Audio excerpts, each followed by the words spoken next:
সুপ্রিয় শিক্ষার্থীরা, আশা করছি তোমরা সবাই ভালো আছো। তোমাদের আজকে আমি অধ্যায় 3 নিয়ে আলোচনা করব। আমাদের অধ্যায়টার নাম হচ্ছে উদ্ভিদের বাহ্যিক বৈশিষ্ট্য। শিক্ষার্থীরা, বাহ্যিক বৈশিষ্ট্য বলতে যে বৈশিষ্ট্যগুলো বাইরে থেকে দেখা যায় ওটাকে বলা হয় বাহ্যিক বৈশিষ্ট্য। তাহলে চলো আমরা এখানে কিছু ছবি আছে, প্রথমে সেগুলোর সাথে পরিচিত হই। এখানে আমি 4টা ছবি এঁকেছি শিক্ষার্থীরা। এগুলো সবগুলোই প্রধান মূল। পার্ট 1-এ আমাদের প্রথম আলোচনা হচ্ছে প্রধান মূলের রূপান্তর। প্রথমে আমি যে ছবিটা এঁকেছি তোমরা দেখতে পাচ্ছ, এটা মূলার মতো আকৃতি, এই জন্য এটার নাম হচ্ছে মূল আকৃতির মূল। গাজর আকৃতির মূল, গাজরের ন্যায় আকৃতি। শালগম তোমরা চিনো, শালগম আকৃতির মূল। এবং সবশেষে হচ্ছে কন্দাকৃতির মূল। শিক্ষার্থীরা, প্রথমে আমরা প্রধান মূল দেখি। আমি এখানে একটা গাজর তোমাদের জন্য এনেছি, এটা একটা প্রধান মূল দেখো, এবং অন্য একটা উদ্ভিদ এনেছি যেটার মূল দেখানোর জন্য। শিক্ষার্থীরা দেখো, এগুলোকে বলা হচ্ছে রূপান্তরিত মূল। দেখো এই মূলটার সাথে কিন্তু এই মূলটার পার্থক্য রয়েছে। দেখো এটা কিন্তু স্ফীত এবং রসালো। আমরা ফল সাধারণত এরকম রসালো পেয়ে থাকি, কিন্তু উদ্ভিদের মূল বা শিকড় এরকম রসালো হয় না। এই যে মূলটা দেখতে পাচ্ছ গাজর, এটা কিন্তু স্ফীত অর্থাৎ মোটা। স্ফীত মানে হচ্ছে মোটা এবং রসালো। অথচ এই যে মূলটা, এই উদ্ভিদের মূলটাও একটা মূল, এটা প্রধান মূল এবং তার আশেপাশ থেকে অনেকগুলো শাখা মূল বের হয়েছে। তাহলে এটা কিন্তু গাজরের মূলের মতো স্ফীত নয়। তাহলে খাদ্য সঞ্চয় করে স্ফীত আকার ধারণ করেছে বলে এই ধরনের মূলগুলো হচ্ছে রূপান্তরিত মূল। অর্থাৎ মূলের কাজ হচ্ছে যে উদ্ভিদকে সাপোর্ট দেয়া, উদ্ভিদের ভার বহন করা, মাটির সাথে আঁকড়ে থাকতে সাহায্য করা। কিন্তু এই মূলটা দেখো খাদ্য সঞ্চয় করেছে, তার যে মেইন কাজ সেটার বাইরে সে কি করেছে, খাদ্য জমা করে রাখছে। খাদ্য সঞ্চয় করার ফলে সেই স্ফীত হয়েছে এবং রসালো হয়েছে। এই জন্য এটা হচ্ছে রূপান্তরিত মূল। তাহলে শিক্ষার্থীরা, আমরা এখন বোর্ডে রূপান্তরিত মূলের 4 ধরনের রূপান্তরিত মূল আমরা দেখতে পাচ্ছি। প্রথমে আমরা মূল আকৃতির মূল নিয়ে আলোচনা করব। এই মূলটার আকৃতি যদি আমরা লক্ষ্য করি, এটা স্ফীত এবং রসালো, এবং এর মধ্যভাগ স্ফীত, 2 প্রান্ত ক্রমশ সরু। তোমরা শীতকালে মূলা দেখে থাকো রং সাদা বর্ণের। মূলার কিন্তু 2 মাথা, অর্থাৎ উপরের প্রান্ত এবং নিচের প্রান্ত সরু এবং মাঝখানটা স্ফীত। তাহলে মূলাকৃতির মূলে তোমরা এক্সাম্পলে লিখবে মূলা। আমি এক্সাম্পলটা আর লিখছি না, নামের সাথেই মিল আছে, মূলা লিখবে উদাহরণ। এরপরে চলে আসি গাজর আকৃতির মূল। এটাই হচ্ছে গাজর আকৃতির মূল। এটাও কিন্তু খাদ্য সঞ্চয় করে স্ফীত ও রসালো হয়েছে। এর উপরের প্রান্ত মোটা এবং নিচের প্রান্ত ক্রমশ সরু হয়েছে। দেখো শিক্ষার্থীরা, উপরেরটা মোটা এবং নিচের প্রান্তটা ক্রমশ সরু হয়েছে। এটার উদাহরণে আমরা লিখবো গাজর। এরপর শালগম আকৃতিতে আমরা দেখতে পাচ্ছি এটা গোলাকার। এটাও খাদ্য সঞ্চয় করেছে এবং এটা গোলাকৃতি ধারণ করেছে, এবং এটা হঠাৎ করে নিচের দিকে কি হয়ে গেছে, শুরু হয়ে গেছে। এবং এটার এক্সাম্পলে তোমরা লিখবে শালগম আকৃতির মূল। সবশেষে আছে কন্দাকৃতির মূল। শিক্ষার্থীরা, কন্দাকৃতির মূলের মধ্যে আমরা কিন্তু নির্দিষ্ট আকৃতি দেখতে পাবো না। এই কন্দাকৃতির মূল অনিয়মিতভাবে, এটা নির্দিষ্ট কোনো আকার নাই এবং এটা অনিয়মিত। কন্দাকৃতির মূলের উদাহরণে আমরা লিখব সন্ধ্যা মালতী। কন্দাকৃতির মূলের এক্সাম্পলে আমরা লিখব শিক্ষার্থীরা সন্ধ্যা মালতী। তাহলে এটা নির্দিষ্ট কোনো আকার নেই। আশা করছি তোমরা ছবিগুলো খাতায় আঁকবে বা আঁকতে চেষ্টা করছো। সেই ছবিগুলো খুবই সহজ। তাহলে আমরা পার্ট 1-এ পেলাম 4 ধরনের প্রধান মূলের বর্ণনা, এবং উদাহরণগুলো তোমরা মনে রাখবে। কন্দাকৃতির উদাহরণে এটা এখানে লিখবে তোমরা সন্ধ্যা মালতী। আমি নামটা লিখছি সন্ধ্যা মালতী। কন্দাকৃতির মূলের উদাহরণ সন্ধ্যা মালতী। তাহলে শিক্ষার্থীরা, আমরা প্রধান মূলের রূপান্তর সম্পর্কে জানলাম। এটা তোমাদের পার্ট 1-এ আলোচনা করা হয়েছে। এবার আমরা চলে যাব পার্ট 2 থেকে 4-এ রূপান্তরিত অস্থানিক মূল। অস্থানিক মূল কাকে বলা হয়? উদ্ভিদের যে কোনো অংশ থেকে যদি মূল উৎপন্ন হয় সেগুলোকে বলা হয় অস্থানিক মূল। এখানে কেন এই অস্থানিক মূল রূপান্তরিত হয়, 3টা কারণে আমি দেখিয়েছি। খাদ্য সঞ্চয়ের জন্য, যান্ত্রিক ভারসাম্য রক্ষার জন্য এবং শারীরবৃত্তীয় কার্য সম্পাদনের জন্য হয়ে থাকে। তাহলে এই অস্থায়ী মূলগুলোর রূপান্তর তিনটি কারণে হয়ে থাকে।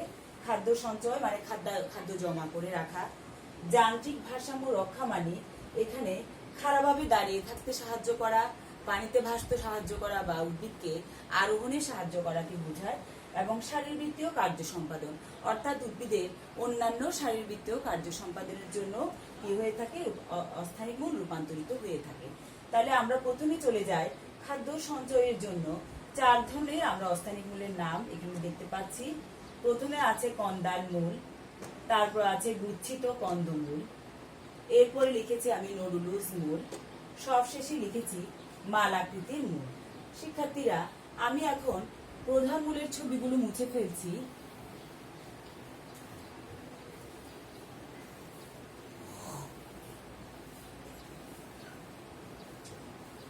এখানে আমি প্রথমে যেটা লেখা আছে কন্দাল মূল।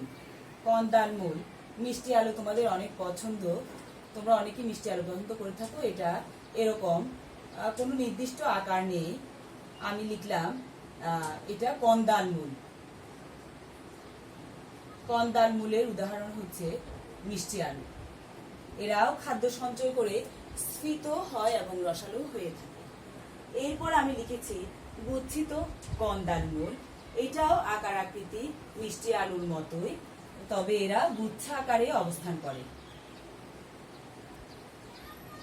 মনে করে এইভাবে গুচ্ছ আকারে যদি অবস্থান করে,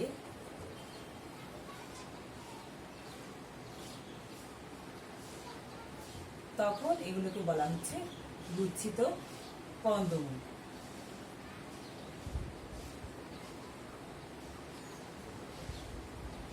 এটা মিষ্টি আলু, তোমরা লিখতে পারো উদাহরণ।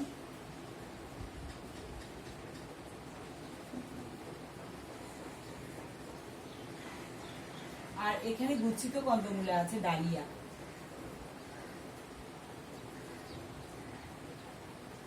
এরপরে নডুলুস মূল। নডুলুস মূল, এই মূলগুলো খাদ্য সঞ্চয় করে অগ্রভাগ স্ফীত হয়েছে, অর্থাৎ মূলের অগ্রভাগটা প্রধান মূলের স্ফীত বা মোটা হয়েছে, সেগুলোকে বলা হচ্ছে নডুলুস মূল। নডুলুস মূলের এক্সাম্পল আমি লিখছি, যদিও তোমাদের পাঠ্যবইতে ছবি দেয়া নাই। উদাহরণ নডুলুস মূলের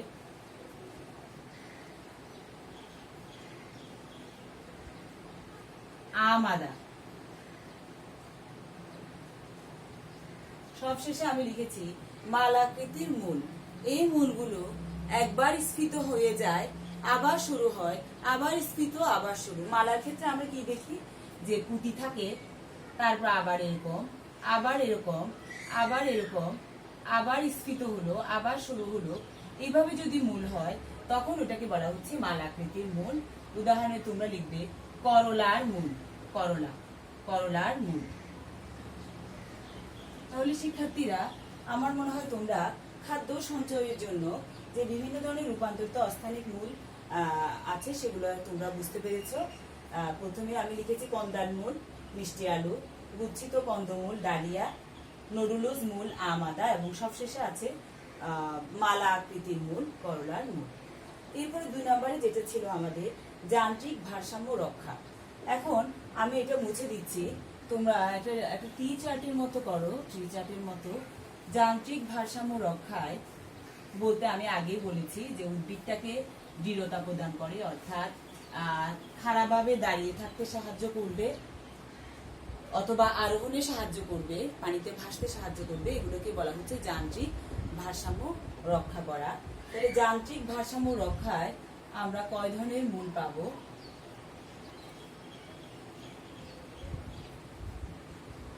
যান্ত্রিক ভারসাম্য রক্ষা প্রথমে পাবো স্তম্ভমূল। স্তম্ভমূল, তারপর আছে ঠেস মূল,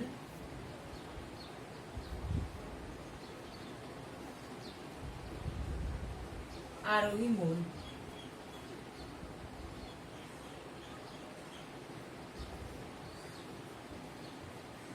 এখন আমরা স্তম্ভ মানে কি? স্তম্ভ মানে পিলার। তোমরা বট গাছ নিশ্চয়ই দেখেছো, এটার উদাহরণ হচ্ছে বট। বট গাছের ক্ষেত্রে আমরা দেখেছি যে কিছু মূল নিচের দিকে নেমে এসে গাছকে দৃঢ়তা প্রদান করে। তাহলে ওগুলো কিছু প্রধান মূল নিচের দিকে নেমে আসে, মাটির সাথে আবদ্ধ হয়ে তখন সে গাছকে দাঁড়িয়ে থাকতে সাহায্য করে। উদাহরণে হবে বট। ঠেস মূল, কেয়া উদ্ভিদ। আমরা জানি, মনে করো একটা গাছে খুব বেশি ফল হয়েছে, মনে করো একটা পেঁপে গাছ তোমার বাসায়, ওই পেঁপে গাছে অনেক ফল ধরেছে, ফলে গাছটা কি হচ্ছে, ফলের ভারে নুয়ে যাচ্ছে। তখন কি করা হয়, যিনি গাছ লাগিয়েছেন তখন বাঁশ বা কোনো কিছু দিয়ে ঠেস দেয়া হয়। তাহলে মনে করো এই উদ্ভিদটা দুর্বল, সে সোজা হয়ে দাঁড়াতে পারছে না, কেমন, তখন এখান থেকে এক ধরনের মূল বের হলো, এটা হচ্ছে ঠেস মূল, যেটা উদ্ভিদটাকে কি করবে, সোজা হয়ে দাঁড়িয়ে থাকতে বা দুর্বল, তার কাণ্ডটা দুর্বল কাণ্ডটাকে সে সাপোর্ট দিবে, এটাই হচ্ছে ঠেস মূল। আর আরোহী মূলের, এখানে ঠেস মূলের এক্সাম্পলে তোমরা লিখবে কেয়া ঠেস মূল।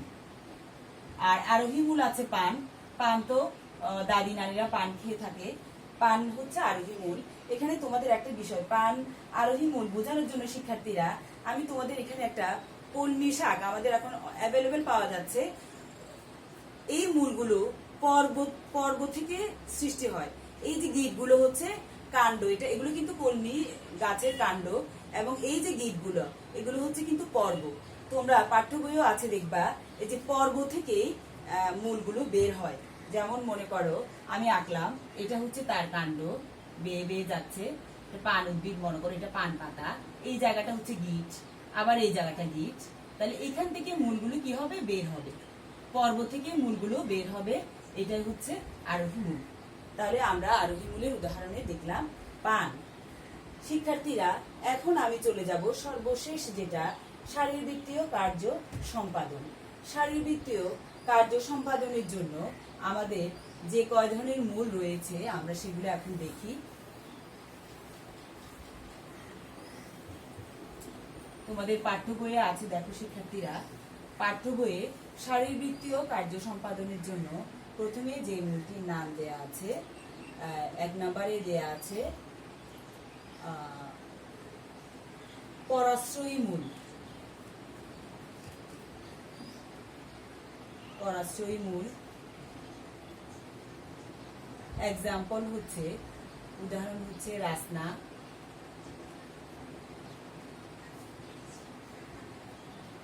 2 নম্বরে আছে পরজীবী বা শোষক মূল।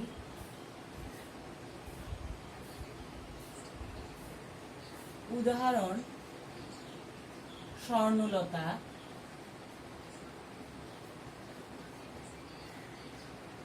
তারপর আছে শ্বাসমূল।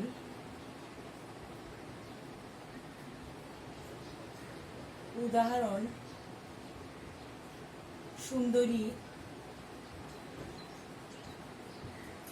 সবশেষে আছে জননমূল।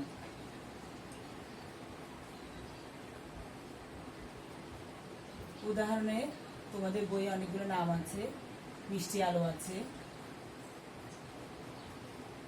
মিষ্টি আলু আমরা আগেও পেয়েছিলাম, পটল, এখন আমাদের পাওয়া যাচ্ছে পটল বাজারে, কাঁকরোলও পাওয়া যাচ্ছে।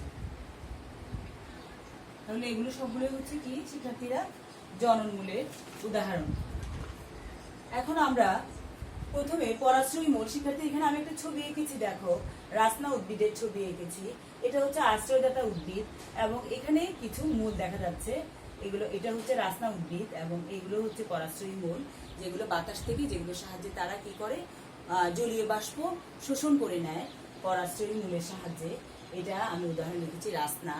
আর পরজীবী বা শোষক মূল স্বর্ণলতা উদ্ভিদ, সে আশ্রয়দাতা উদ্ভিদের কে আশ্রয় করে বেঁচে থাকে, পাশাপাশি সে কি করে, উদ্ভিদের কাণ্ডের ভিতরে বিশেষ ধরনের মূল প্রবেশ করিয়ে তার খাদ্য শোষণ করে নেয়। এই ধরনের উদ্ভিদকে বলা হচ্ছে পরজীবী, বা এই ধরনের মূলকে বলা হচ্ছে পরজীবী বা শোষক মূল। যেমন স্বর্ণলতা, অর্থাৎ সে আশ্রয়দাতা উদ্ভিদ, মনে করে এটা একটা উদ্ভিদ, এ আশ্রয় দিয়েছে, এটা হচ্ছে মূল উদ্ভিদ।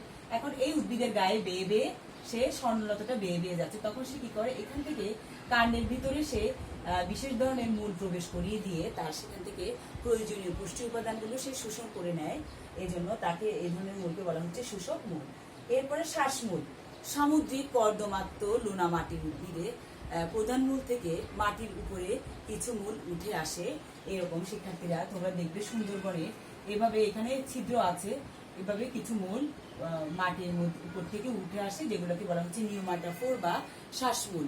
এই শ্বাসমূলের সাহায্যে উদ্ভিদ গ্যাসীয় আদান প্রদান করে থাকে। এবং সবশেষে আমি লিখেছি জননমূল। জননমূল মাধ্যমে দেখা যায় যে উদ্ভিদটা মারা যাওয়ার পর দেখবে কাকরোল আবার নতুন করে মূল থেকে কিন্তু চারা গজায়। তাহলে এই মূলগুলোই হচ্ছে জননমূল। যেমন আমি উদাহরণ লিখেছি মিষ্টি আলু, পটল এবং কাকরোল। শিক্ষার্থীরা, আজকের পাঠে আমরা অনেকগুলো বিষয় নিয়ে আলোচনা করেছি, তবে সৃজনশীলের জন্য পাঠ একটা তোমাদের বেশি গুরুত্বপূর্ণ। এবং এই যে লাস্টে যে তিনটে টপিক, পরাশ্রয়ী মূল, পরজীবী শোষক মূল এবং শ্বাসমূল, এই টপিকসগুলো বেশি গুরুত্বপূর্ণ। এছাড়া এমসিকিউর জন্য তোমাদের অবশ্যই উদাহরণগুলো শিক্ষার্থীরা মনে রাখতে হবে, যেমন কন্দামূলের উদাহরণ কি, মিষ্টি আলু, গুচ্ছিত কন্দমূল কি, ডালিয়া, নোডুলুস মূল কি, আমাদা, মালাকৃতির মূল কি, কাকরোল, এইভাবে করে নামগুলো মনে রাখতে হবে। আশা করছি তোমরা আজকের পাঠটি বুঝতে পেরেছো। আগামী পর্বে তোমাদের সাথে নতুন বিষয় নিয়ে আবারও দেখা হবে। সে পর্যন্ত ভালো থাকো। ধন্যবাদ।